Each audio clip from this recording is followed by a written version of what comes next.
हा दीर्घ काळासाठी आहे. म्हणजे एखादा उद्योजक उत्पादक दीर्घ काळामध्ये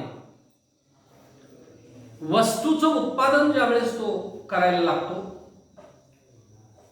तर दीर्घ काळामध्ये उत्पादनाचे जे घटक आहेत की ज्याचं वर्गीकरण आपण दोन भागामध्ये केलेलं आहे, की एक उत्पादनाचे घटक कुठले, स्थिर उत्पादनाचे घटक आहेत,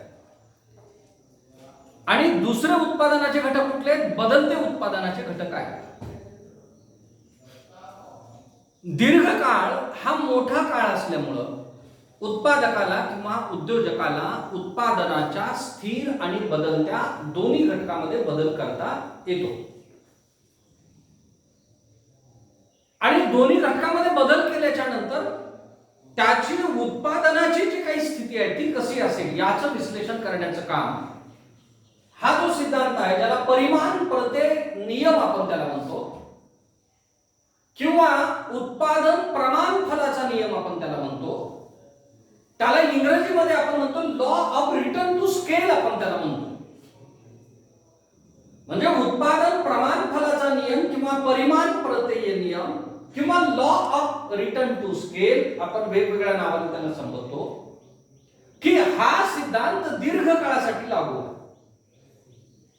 सकाळच्या तासाला जो आपण बघितला बदलत्या प्रमाणाचा नियम, हा अल्प काळासाठी होता. नियम काय सांगतो बघा, तर दीर्घ काळात उत्पादनाचे सर्वच घटक बदलत असताना, दीर्घ काळामध्ये उत्पादनाचे जे बदलते घटक आहेत, म्हणजे कच्चा माल आहे, बदलत्या घटकामध्ये श्रमिक आहेत, इंधन आहे, बरोबर आहे, हे बदलते घटक आहेत. आणि स्थिर घटक कुठले आहेत, जमीन आहे, इमारत आहे, यंत्रसामुग्री आहे, हे स्थिर घटक आहेत. पण दीर्घ काळामध्ये याच्यामध्ये बदल करता येतो. सर्वच्या सर्व घटक बदलत असताना जो उत्पादन फलन संबंध निर्माण होतो, प्रोडक्शन फंक्शन, उत्पादन फलन ही संकल्पना अगोदरच आपण काल बघितली. जो उत्पादन फलन संबंध निर्माण होतो त्यास परिमाण प्रत्यय नियम असे म्हणतात, किंवा उत्पादन प्रमाण फलाचा नियम असं म्हणतात, किंवा law of return to scale असं त्याला म्हणतात. हा नियम उत्पादनाच्या सर्व घटकांमध्ये त्यांचे आपापसातील प्रमाण कायम ठेवून केलेल्या वाढीमुळे उत्पादन क्षेत्रातील वाढीचं स्पष्टीकरण करतो. बदलत्या प्रमाणाच्या नियमामध्ये आपण बघितलं की भूमी ही स्थिर घटक आहे, त्याच्यामध्ये आपण बदल केला नव्हता, पण श्रमिक या घटकामध्ये आपण बदल केला होता. पण या ठिकाणी आपण बघतोय की या ठिकाणी आपण टेबल मध्ये घेतलेला आहे, एकूण 5 कॉलम आहेत. पहिल्या कॉलम मध्ये आपण काय घेतलेलं आहे, श्रमाची मात्रा आपण घेतलेली आहे. दुसऱ्या कॉलम मध्ये आपण काय घेतलेलं आहे, भूमीची मात्रा आपण घेतलेली आहे. तिसऱ्या कॉलम मध्ये एकूण उत्पादन क्विंटल मध्ये आपण घेतलेलं आहे. आणि सीमांत उत्पादन सुद्धा कशामध्ये आहे, हे सीमांत उत्पादन सुद्धा त्या ठिकाणी क्विंटल मध्ये आहे. आणि शेवटच्या कॉलम मध्ये आपण घेतलेलं आहे की प्रमाण फलाच्या ज्या काही अवस्था आहेत. एक काल्पनिक उदाहरण आपण घेतलेलं आहे. काय आहे काल्पनिक उदाहरण, एक्स हा एक शेतकरी आहे. एक्स हा शेतकरी, आपण शेतीशी निगडीत असल्यामुळं शेतीमधल्या उत्पादनाचा आपण त्या ठिकाणी उदाहरण आपण घेतलेलं आहे. एखादा कारखाना सुद्धा आपल्याला घेता आला असता. म्हणजे एक्स व्यक्ती हा शेतकरी आहे आणि तो आपल्या शेतीमध्ये उत्पादन घेतो दीर्घ काळाचा विचार करून.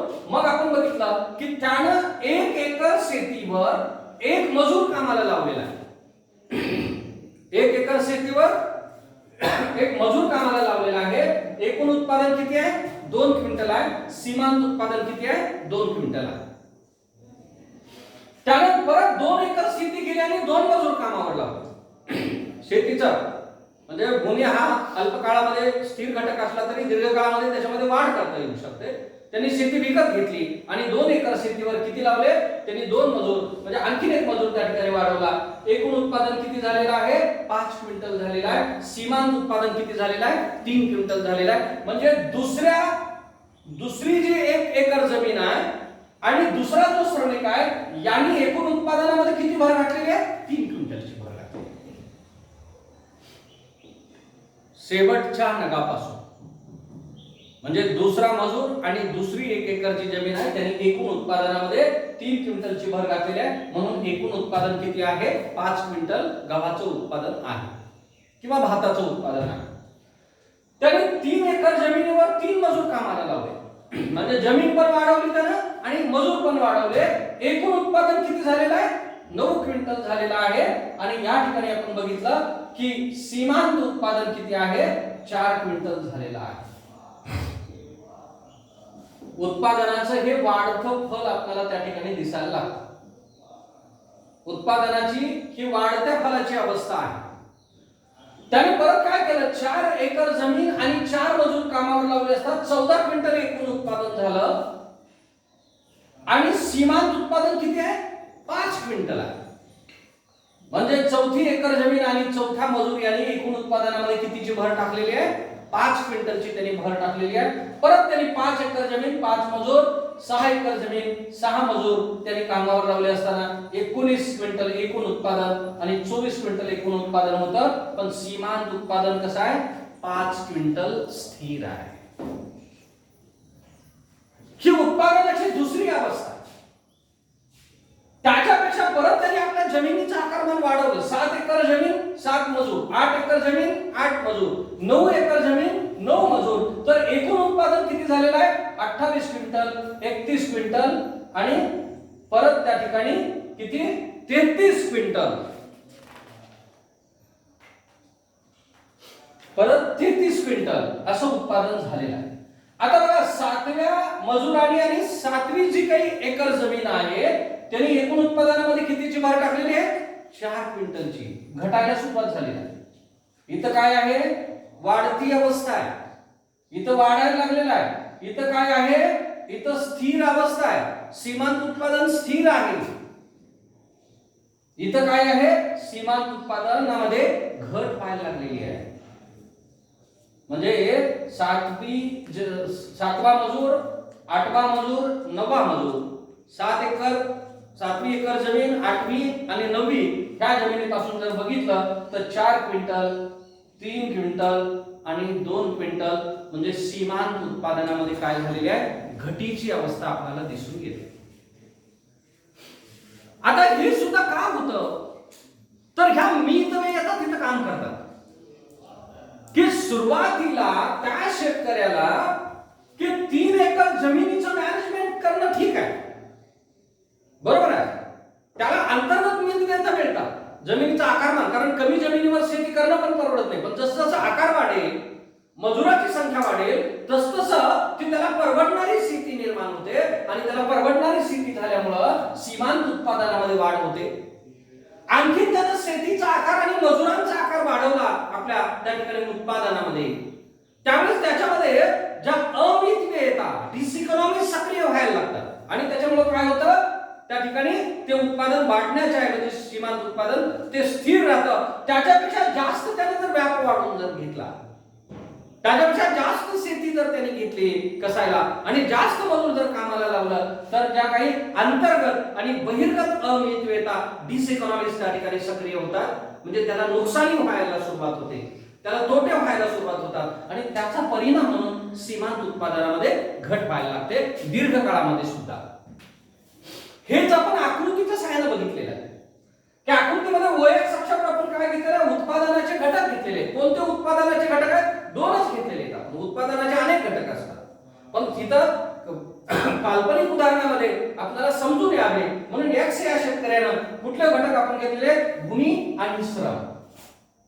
दोन्हीचं प्रमाण या ठिकाणी व्याख्यामध्ये सांगितल्या पद्धतीने आपण काय केलेलं आहे? सर्वच्या सर्व घटकामध्ये त्याचे आपापसातील प्रमाण कायम ठेवून वाढी कायम ठेवलेला आहे. एकास एक हे प्रमाण आपण ठेवलेलं आहे, बरोबर आहे. एकास एक, दोनास 2, तीनास 3, 4 4, 5 5 हे प्रमाण आपण ठेवलेलं आहे. आणि हे प्रमाण ठेवून त्या ठिकाणी जर त्यांनी दीर्घ काळामध्ये जर उत्पादन घ्यायला लागलं तर OY अक्षरावर आपण काय घेतलेलं आहे? सीमांत उत्पादन. RS आहे बघा, RS बरोबर आहे ना. तर रिटर्न टू स्केल कर्व हा काय आहे? रिटर्न टू स्केल कर्व म्हणजे प्रमाण फलाचा वक्र आहे. उत्पादन प्रमाण फलाचा वक्र आहे, रिटर्न टू स्केल कर्व आहे. या ठिकाणी. आता ही अवस्था काय दाखवते, आर पासून सी पर्यंतची जी अवस्था आहे, इथं बघा सी आहे, इथं आर आहे. आर पासून सी ची अवस्था काय होते, वाढतं फल दाखवतं, म्हणजे उत्पादनामध्ये वाढ होत आहे. सी पासून डी पर्यंतची जी अवस्था आहे, हे काय आहे, उत्पादन स्थिर आहे, त्याच्यामध्ये वाढ होत नाही आहे. आणि डी पासून एस पर्यंतची जी स्थिती आहे त्या वक्राची, ती काय दाखवते, घटतं फल आहे, उत्पादनामध्ये घट व्हायला लागलेली आहे, जे इथं आपण बघितले. ही जी अवस्था आहे, वाढत्या फलाची अवस्था, ही कुठे आहे, ही इथं आहे.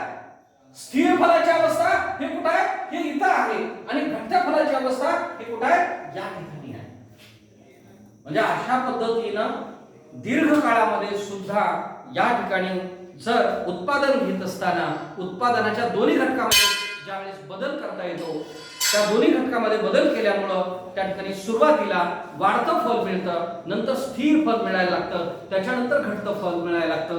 हे शेतीमध्ये असेल, हे उद्योगामध्ये असेल, किंवा हे व्यवसायामध्ये असेल. म्हणजे अनेक उद्योग बंद करून ते कर्जबाजारी झालेले उद्योजक देश सोडून गेलेला आपण बघितलेला आहे. म्हणजे सुरुवातीला त्या व्यवसायामध्ये त्याला वाढतं फल मिळायला लागतं, त्याला नफा होतो, नंतर तो नफा काय राहतो, त्याला जे स्थिर होतो, आणि नंतर घटायला लागतं, तो तोट्यामध्ये यायला लागतो त्या ठिकाणी.